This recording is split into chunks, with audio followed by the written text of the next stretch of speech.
Hello. I did promise to do some updates on the AMI Super that I've been working on ever since, I think in the last video, we were busily taking it apart. Well, of course, life's got in the way, so I've been getting on with things. But in the meantime, let me give you a bit of a rundown on where we've got to with her so far, and then you can see what some of the challenges look like if you happen to be doing one of these yourself. I've found that the problem is that there's very little in the way of resources for AMIs. So if you want to find out how they're put together, that's really quite difficult to do. So I don't know whether I've done it right or not. I think so, because I can't see any other way you could do it. But there may be other ways that you can do it as well. But anyway, let me show you what I've got. In a moment, I'll show you what I've got as soon as I've figured out how to use this. Okay, so here's the car. Obviously, we've had the engine out. It's sat over there behind the wheelbarrow. So first thing to note on the AMI Super is that the chassis is completely different from the AMI 8. It's a completely different arrangement. Fortunately, this chassis is in good nick, but if you got a rotten one, I don't know where you'd get another. Okay, so let's look at what we've done around here. So first, let's start at the top and work our way down. So the whole of the guttering was all rotten, as was about the first inch of the roof. So that's all been fabricated and repaired. It's all in Genelite rust converter stuff at the moment, just in case there are any other bits. And under the screen was the same story. Had to repair all of the top there. And round the screen, obviously the corners were shot to bits. So both of the corners have been done as well. Going down towards the front, I'm going to start on the near side. Inside the inner wing part here, this panel section in here, that was all rotten. That's all fabricated. I've just made up all of these panels to fit here. However, these jacking points are manufactured items that you can get, but they don't include the piece on the inside. I don't know if you can see that. They don't include that piece on the inside, so I had to make those to make it all fit. Obviously, I've got lots of seam sealer on here now, so it's not quite so easy to see where the joins are. And if I had it on its side, you'd have an even better idea of how it fits together. But you can see how the jacking point fits with the floor pan there. It's quite a complicated way of doing it, if you ask me, but there we go. The rear one, which I haven't quite finished yet, is a similar story. You've got the floor panel itself, and then you have this jacking point panel which goes in behind it. Now I haven't finished making the necessary to join up with this piece yet. I'm going to do that when I turn the body shell over. Then I'll be able to get to all of that. And there's a piece that goes on the back here as well, which I'll make and fit on there whilst it's up and out of the way. So there's a lip that comes out from underneath the floor that joins the sill, and it comes up and overlaps here and is spot welded on all the way along. And as you can see, I've seam sealed that. And then it joins on the inside as well here, all the way down front to back. And because it's a little different, there's this little section here that fits in underneath. There's a section here that fits in underneath this seat base that is an extra part as well. So that's the edge of the floor panel there, but then this piece is extra. So you've got to make a new one of those to go in. And then you've got this corner where it all joins up. I don't know why they would have left that. I mean, it's just seems like a strange arrangement to me. And then going towards the front, bit of scrap there. Going towards the front, you've got this new section of toe board that goes in here. And that's joined up with the old section toe ball, which is towards the top, and there's a piece underneath that supports about this area, which matches onto where the chassis legs run, which provides strength to the floor in that area, but not so much in that area or that area. So there's a hollow under here, which is why they rust out, because it fills up with water. Hence the lashings of seam sealer to make sure that the water doesn't get in there again. When I've got it upside down, I'll make sure that there's some drain points as well underneath. You can see I've been going a bit mad with the sound deadening stuff here. That I will be putting right the way across the front here as much as possible to try and deaden the noise of the engine. Whilst we're here, I've been experimenting with this type of door seal, because as you can see, the retainer for the original type of seal is just falling to bits. So I thought, rather than trying to find a way of replacing all of that, just cut the thing off, because it's only a U-shaped channel. Cut the thing right off, then you're just left with this piece, as you can see here. You're just left with a flat piece that you can then put a modern type door seal onto. So that's what I'm going to do. Hopefully it will seal up a bit better. Here you can see a little bit more how the guttering channel's been done. Again, I've got lots of seam sealer in there to cover it. Make sure we don't get any more water in the seams. It was rotten across here as well.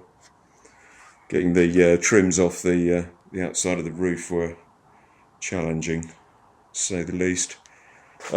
These C-pillars are very hard to remanufacture because of the amount of different curves going on in there. There's actually two sections to it. One is this section that you can see here, and then there's another section that sits in behind it.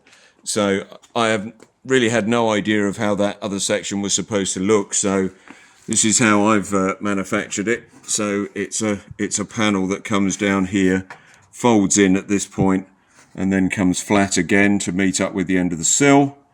Sitting in there, and then made some repairs to the outside of that. But that's a real complicated section. If you could find another one of those, you'd really be able to do a great job of that.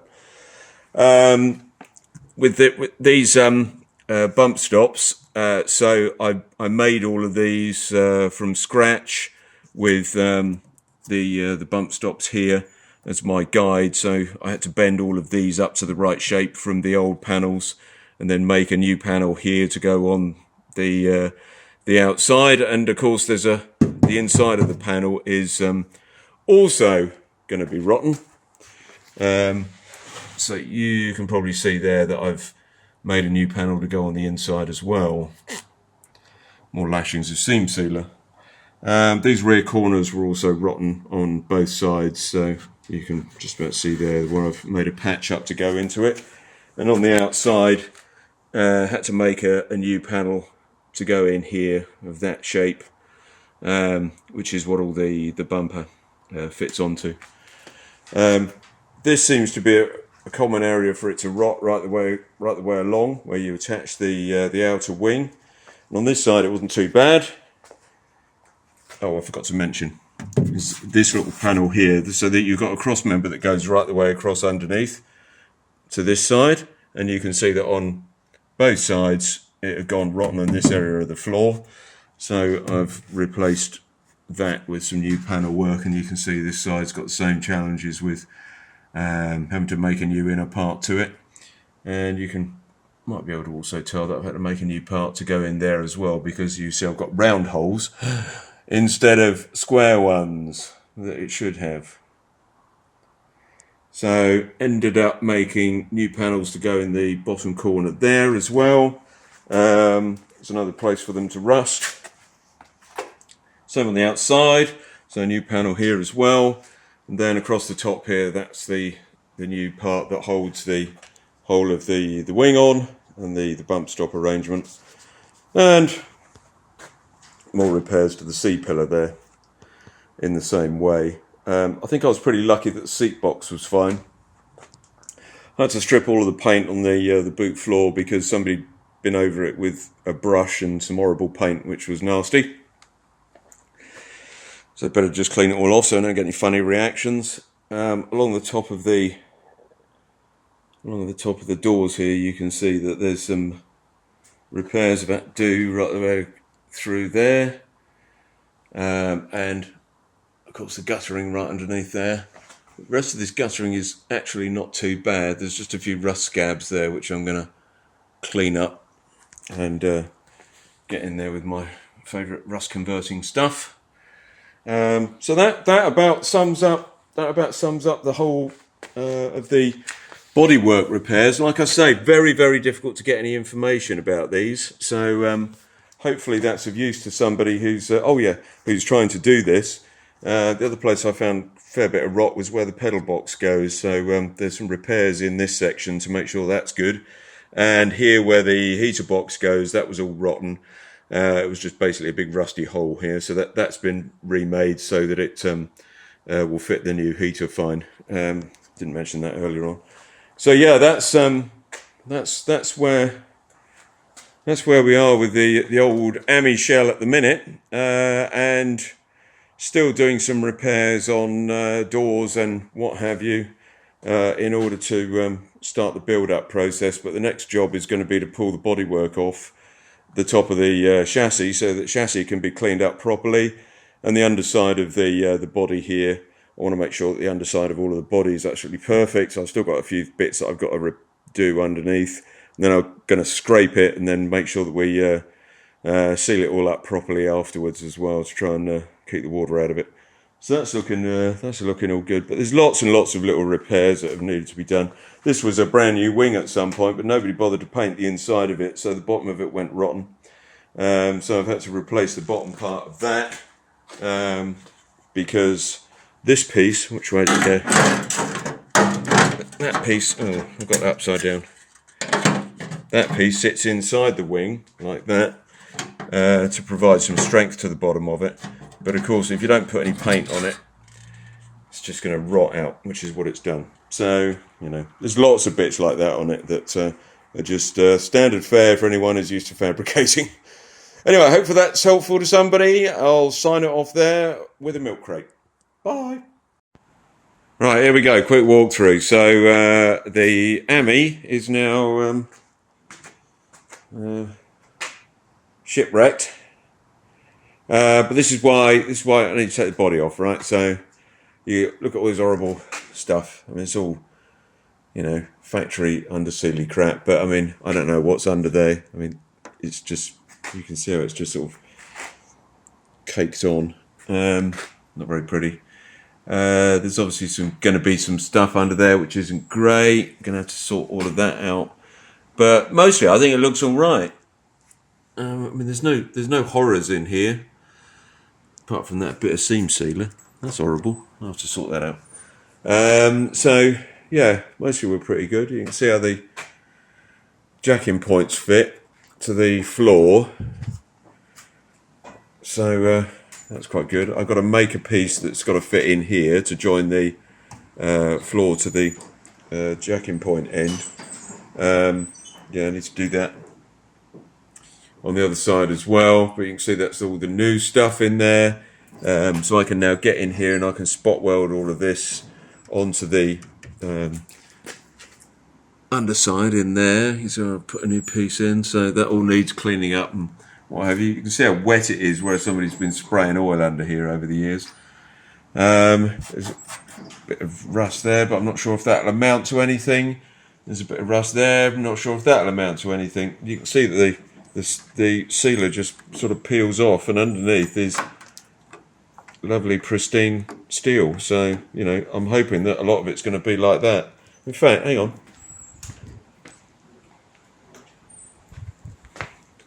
Let's just test the theory.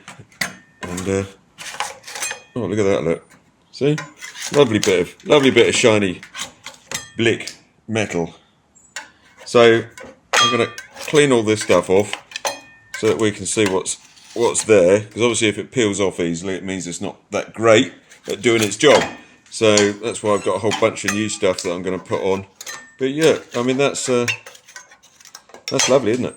So I'm going to deal with that all the way across wherever I see it's loose. and try and get as much of it off as possible. I think some of this stuff in the middle, you can see where it's painted. I think probably just going to clean that up as opposed to try and scrape it all off, because I imagine that that's probably pretty glued down. Towards the back here, there's a little patch here. I need to tidy all of that up, so I couldn't really do it from underneath. The rear cross member doesn't look too bad. There's obviously a bit of rust in here, but you know, it seems solid enough. Just wants a good clean up. So we'll have a good pick at it and see what there is. This little cross member's got a bit of rust there, but you know, again, it doesn't seem to be that bad. That doesn't look too bad at all, does it? Yeah, I always think the ends of cross members are likely to be the worst, but as you can see, this one underneath all the loose stuff is actually pretty excellent. There's a ugly bit there, but when you take that off, it's not too bad under there. I've got to finish all these bits off here, cut them all to the right shape. That's all got to be done. Get into, oh, look at that, that's a nice big piece. It's like picking a lovely scab. Nice shiny metal underneath it.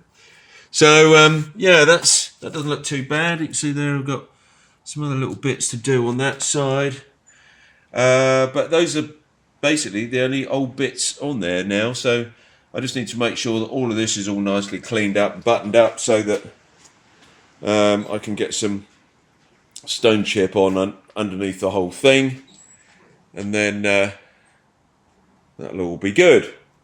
On the chassis front, as you can see, things are a bit rusty and need a good clean up. But again, because it's all been oiled and greased up over the years, I can only tell you that it smells like an old tractor. Yeah, you can see where I've done a repair here, where the top had rotted out. And you remember that before I did a little bit of video showing you, or some photographs showing you the inside of that. So I know that this is all good on the inside. They normally go a bit rotten around here. This is all really good. So yeah, the cans are in good condition by the look of them. I need to look at the undersides of them, because they can be a problem. Everything's just really kind of scabby and rusted. The rear of these legs they don't look too clever, it's got to be said, but they need a good old clean up, really. Where's that scraper gone? Yeah, found a screwdriver, that'll do.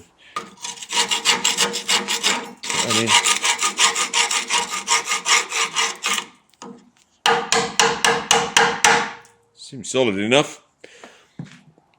So the rust in it, just, you know, it was just on the surface, so it shouldn't be too difficult to clean it all up. Look at that, look. This is, I noticed this when taking the body off. I hadn't noticed before that it's actually got a rear brake compensator on it. That's posh.